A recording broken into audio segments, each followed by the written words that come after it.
ករណីគ្រោះថ្នាក់ចរាចរណ៍បណ្ដាលឲ្យមនុស្សម្នាក់ស្លាប់បាត់បង់ជីវិតនិងមនុស្សម្នាក់រងរបួសទៀតហើយប្រិយមិត្តជនបន្ទាប់ពីធ្វើការបើកបរស្របទិសគ្នានៅលើផ្លូវកប់ស្រូវសកាត់គោលការណ៍នៅចំណុចស្តុបតែម្ដងបណ្ដាលបុកអូសជាច្រើនម៉ែត្រតែម្ដងបណ្ដាលឲ្យមនុស្សទៀតចូលបាទក្នុងកង់រថយន្តទាំងពីរបាទតែស្លាប់មួយរស់មួយបាទប្រិយមិត្តជនធ្វើការបត់ចូលក្នុងវត្តស្និតម៉ូតូបាទបត់នៅភ្លើងស្តុបក្រហមតាមការបញ្ជាក់ពីអ្នកនៅរស់បាទប្រិយមិត្តជនហើយឡានមកពីក្រោយគឺបុកអូសតែម្ដងបណ្ដាលឲ្យគាត់ស្លាប់បាត់បង់ជីវិតបាទតិចសាកសពជាពីរកំណាត់តែម្ដងប្រិយមិត្តជនដឹងថាជួបមួយបែបហ្នឹងកិច្ចពីថ្ងៃហើយសពហ្មងមកឲ្យចុះទៅកង់រថយន្តហ្មងគេគាត់បានគាត់កាត់ឲ្យកង់រថយន្តណាបងអត់ដឹងទេប្រិយមិត្តជនលើកឡើងទៅដល់នោះឥឡូវតែភ័យបងណោះអត់ដឹងចាប់អារម្មណ៍ទៅស្គប់អូបងឯងសំណាងហើយបងឯងមកសំណាងលើសំណាងហើយបងវាឃើញមាត់ចេះនៅឥឡូវមានមួយតែកង់ហ្នឹង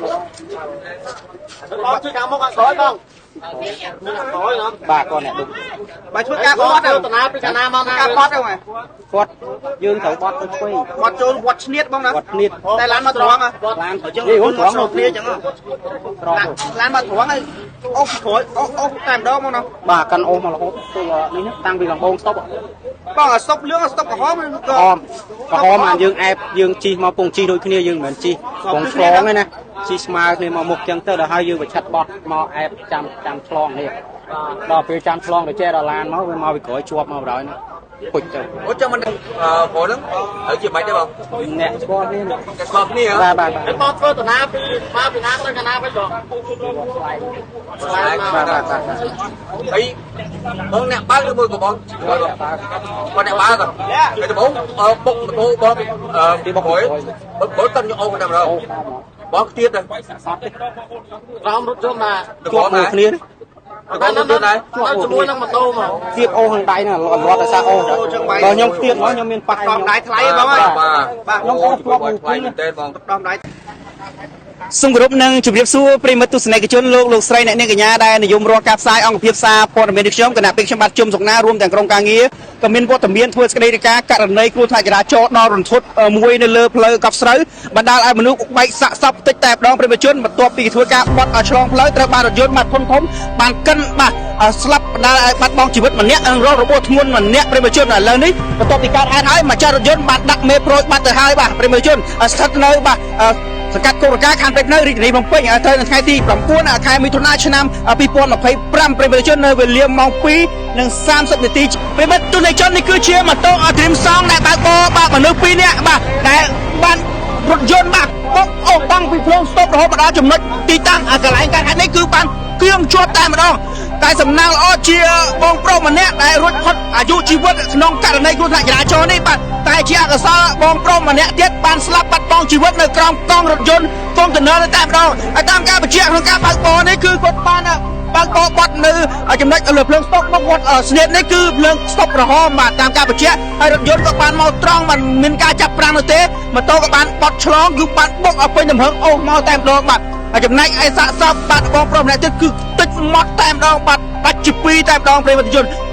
មានការរត់ធត់ជាខ្លាំងប្រិយមិត្តជនយើងឃើញថាករណីចរាចរណ៍មានសង្កតែរាល់ថ្ងៃសូមមេត្តាបើកបរឲ្យមានការប្រុងប្រយ័ត្នឲ្យបានខ្ពស់ក្នុងការបើកបរលើដងផ្លូវមិនថាយប់មិនថាថ្ងៃបាទគឺមានសង្កតែគ្រប់ពេលវេលាតែម្ដងបើសិនជាបងប្អូនបើកបរខ្វះការប្រុងប្រយ័ត្ននៅក្នុងផ្លូវបំបែកនៅផ្លូវចំណុចណាមួយគឺថាជួបករណីចរាចរណ៍ហើយបាទគឺករណីចរាចរណ៍គឺកាច់សាហាវមែនទែនបាទស្លាប់ភ្លាមមិនមានថ្នាំព្យាបាលនោះទេហើយយើងឃើញថាករណីចរាចរណ៍អត់មានផលចំណេញអ្វីទេនៅពេលដែលយើងជួបករណីគ្រោះថ្នាក់ចរាចរណ៍មានតែខាតបង់ទ្រព្យសម្បត្តិលុយកាក់ពេលវេលានិងមានការយំសោកបាត់បង់សមាជិកគ្រួសារណាមួយតែប៉ុណ្ណោះខ្ញុំបានធ្វើការផ្សាយជារឿយៗក៏មានការស្នើសុំឲ្យមានការបើកបរមានការប្រុងប្រយ័ត្នឲ្យបានខ្ពស់នៅលើដងផ្លូវប្រិយមិត្តជនសូមគោរពបាទច្បាប់ចរាចរណ៍បើកបរបាទគោរពភ្លើងស្តុបផ្លូវអត្តភាពកុំវាជែងផ្លូវតំបន់គ្រោះថ្នាក់ទុកឲ្យផ្លូវអត្តភាពគេទៅមុនឲ្យប្រិយមិត្តជនតាមការបញ្ជាក់ពីសាក់សីបងប្រុសដែលរងរបួសនេះគឺថាគាត់ធ្វើដំណើរទៅរកបាទទិញគោបាទនៅម្ដុំនៅវត្តស្នៀតឯណោះប្រិយមិត្តជនធ្វើការមកដល់ចំណុចទីតាំងកន្លែងកើតហេតុនេះគឺធ្វើការបត់ចូលតាមប្រឡោះវត្តស្នៀតបាទខាងទ្វារវត្តស្នៀតក៏ត្រូវបានរថយន្តធំនេះគឺបើកមកបុកឲ្យពេញទំហឹងតែម្ដងបាទដោយការបញ្ជាក់គឺភ្លើងស្តុបក្រហមទាំងអស់គ្នាប្រិយមិត្តជននេះយើងទុកឲ្យកម្លាំងជំនាញសមត្ថកិច្ចចរាចរណ៍ធ្វើការតាមនីតិវិធីចរាចរណ៍ផ្លូវគោកបាទហើយខាងណាខុសខាងណាត្រូវយើងទុកឲ្យកម្លាំងជំនាញចាត់ការតាមនីតិវិធីប្រិយមិត្តជន ចូលរួមគ្រប់ច្បាប់ចរាចរណ៍ទាំងអស់គ្នាបើកបរលើដងផ្លូវបាទតាមបណ្ដាផ្លូវមហាវិថីឈ្នះយើងឃើញថាចរាចរណ៍លើដងផ្លូវគឺសុទ្ធតែជាប្រភេទរថយន្តឡានដឹកធុនធំបាទសូមមេត្តាប្រុងប្រយ័ត្នឲ្យបានខ្ពស់ក្នុងការបើកបរដោយមានការបើកបរមិនថាម៉ូតូមិនថារថយន្តធុនទូចបាទរថយន្តធំសូមគោរពនិងឲ្យផ្លូវអត្ថភាពទាំងអស់គ្នាជៀសវាងករណីចរាចរណ៍ណាមួយកាត់ឡើងបាទយើងដឹងថាករណីចរាចរណ៍មិនមានផលចំណេញអ្វីនោះទេក្នុងការបាត់បង់